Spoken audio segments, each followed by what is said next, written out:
rights to actively participate in our children's educational planning and advocacy for policies that directly influence our communities and our children's long-term prospects. Parents harbor no hidden agendas. We possess no political aspirations. Our singular goal is crystal clear: the success of our children. Your responsibility is to be accountable to the children and the parents of this community. As your constituents, we implore you, will you be the collaborative partners we seek to achieve the shared objective? As one of your community members, I thank you for your attention to this very urgent matter. Thank you. Erin Furman, and then Cindy German.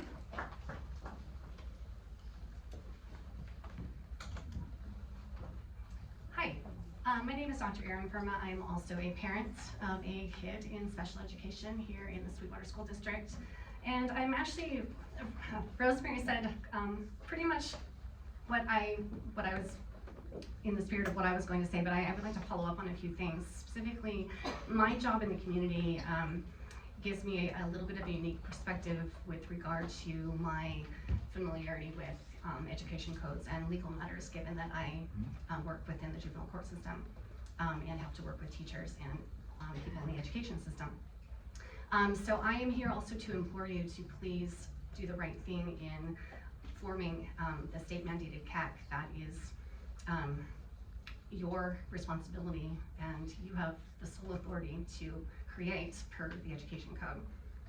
Specifically, section 56191 gives the board of each district sole authority to appoint CAC members, which are volunteer parents in the community and teachers of special education students. The mandate also specifically states that the selection procedure is only the one that is in accordance with what is in the local plan of the SELPA. It does not authorize each district separately to come up with any kind of procedures on their own, and that is because we have to also consider the spirit of these laws as they're written, not just as they're written, but what the intention is. And the intention is to have every district have the same type of procedure in place when they are approving these members of this very important committee that is meant to give parents a voice in their kids' education. So it was very disturbing and concerning to myself and other parents to learn that the district was attempting to create a policy and procedure that was not only not mandated by the Ed Code, but also was not put on the agenda despite numerous requests, was not put on the agenda to be presented to you for a vote to even implement. So that's a Brown Act violation. There has been ample time for this to be added to the agenda. I recognize there is a lot going on right now, but I'm asking that this be put on the agenda for the next meeting, and that the board, you all do what you are mandated to do by law and approve those of us who have already made numerous requests to be approved for this committee. Thank you. Cindy German, and then Lisa Yegan. Good evening, my name is Cindy Jarman. I am here requesting approval to be appointed to the South Bay SOPA Community Advisory Committee as one of the members for the 5 spots for Sweetwater Union High School District. These are for the students with special, it's a community advisory committee of parents and teachers and staff who are looking out for the special education needs of our students. I have also sent an email letter, or 2 emails, on December 12th and January 10th recently, requesting to be nominated or to be put on the board agenda so I could possibly have one of these 5 spots.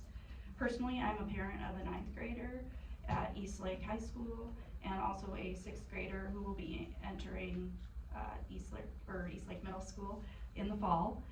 Both my children have 504 plans, but they qualify for IEP plans. And I've had numerous, it's very difficult to get your 504 plans and IEP plans implemented. And I think each school, the 29 schools in the Sweetwater district, seem to have their own process for this, at least for the 504s.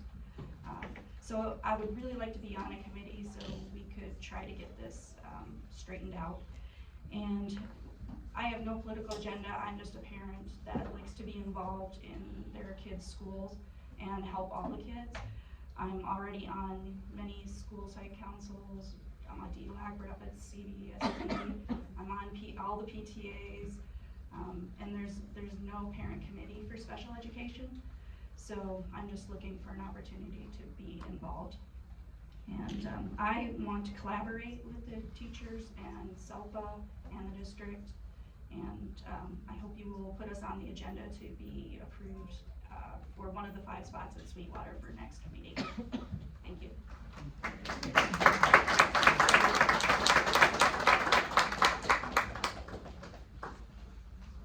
Lisa?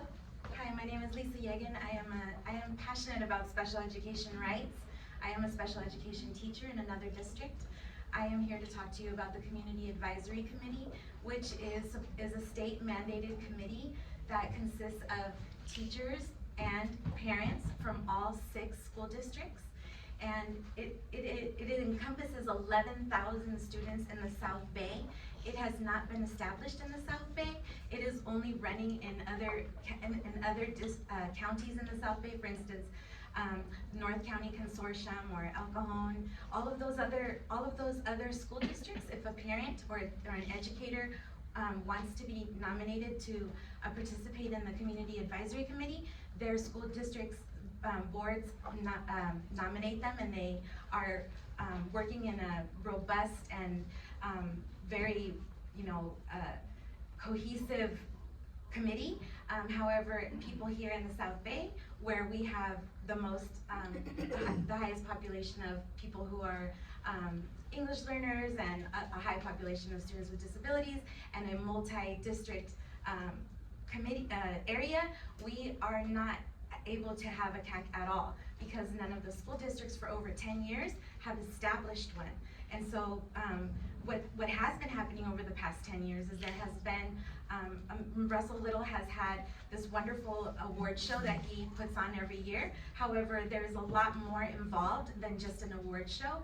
The Community Advisory Committee is a committee consisting of all of us working together from different districts for the good of the students with special education by reviewing and advising on the local plan. And the local plan, it involves $270 million of special education funds that are to be used for special education. And this CAC is supposed to be involved in it. It's state mandated. And my personal school district had to be ordered by the CDE to enable my nomination, and that's how I have been successful. But there's only 3 of us, and we need 19 to make a quorum. And Sweetwater Union High School District has 7 vacant seats, 2 for teachers and 5 for parents. And we have 3 people here who are ready for you to nominate them, and they applied, and we need to work together for the good of our students and make sure that this money is spent wisely and with the people who have disabilities, with their input. Nothing about us without us. And one more thing for Mr. Ringfield, if you have any friends that are passionate about special education, we encourage you to ask them to join us because we also have a student board member vacancy that we would like to fill. Thank you for your time. Roxanne?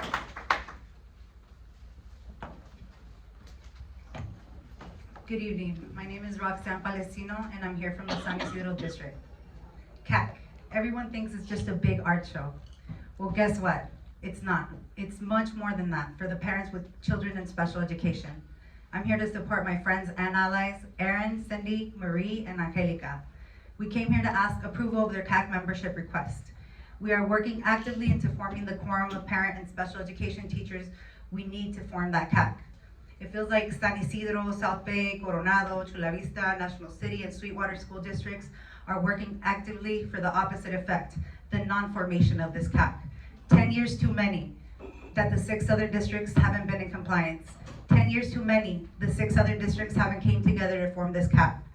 But we are here today, we are here now. Give us the approval we need. Board members, we ask for empathy. We want transparency, equal treatment, justice. We won't let barriers come between us. This is a new era of parents and teachers in special education coming together for the sake of our children.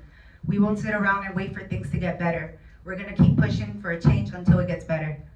We encourage and support real parents running for board members and support non-endorsed board members. We need board members that, while in the position of power, are there for the right reasons. We need everyone to listen with an open heart and start working together with us, the parents.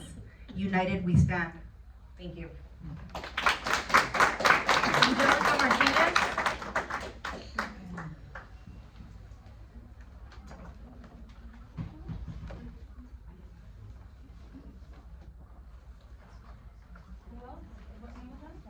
Angelica Martinez, and then Marco A.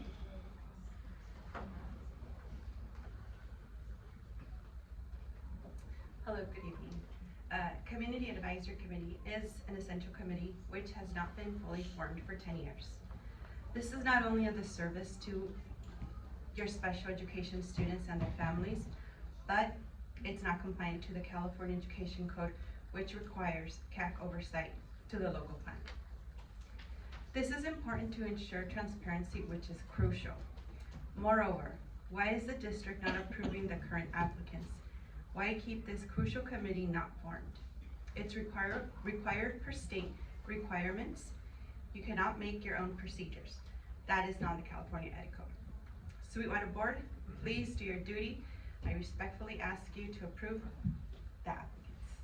Thank you. Marco A.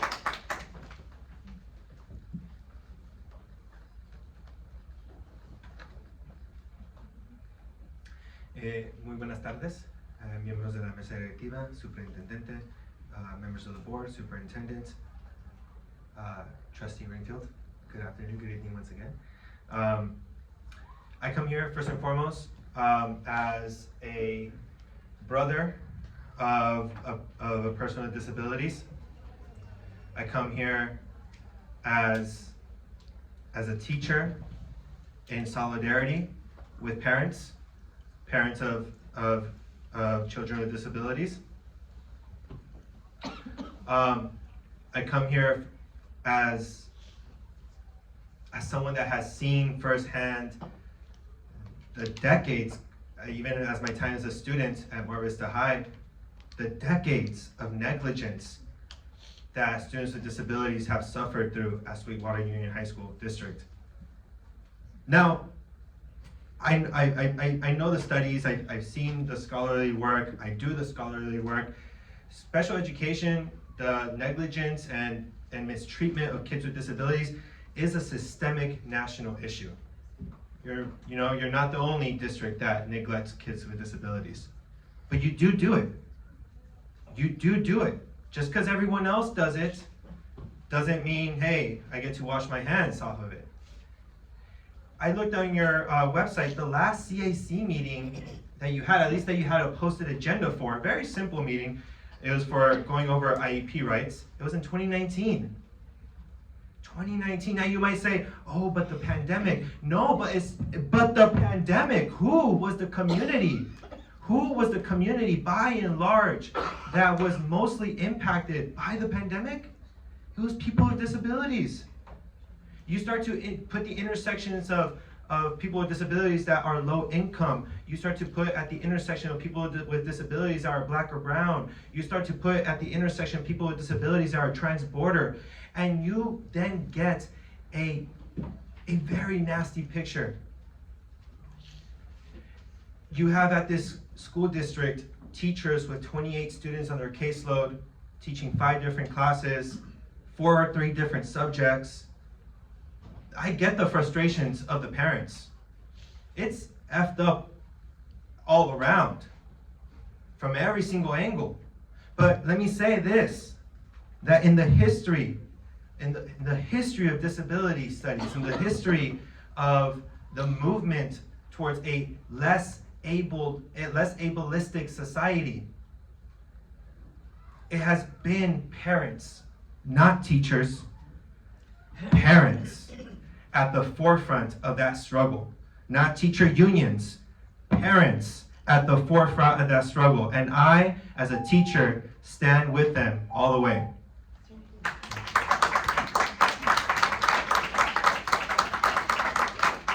That concludes the speakers on these topics. I'll now move into just the miscellaneous topics. Lucy Ugarte. Miscellaneous topics under public, non-agenda items.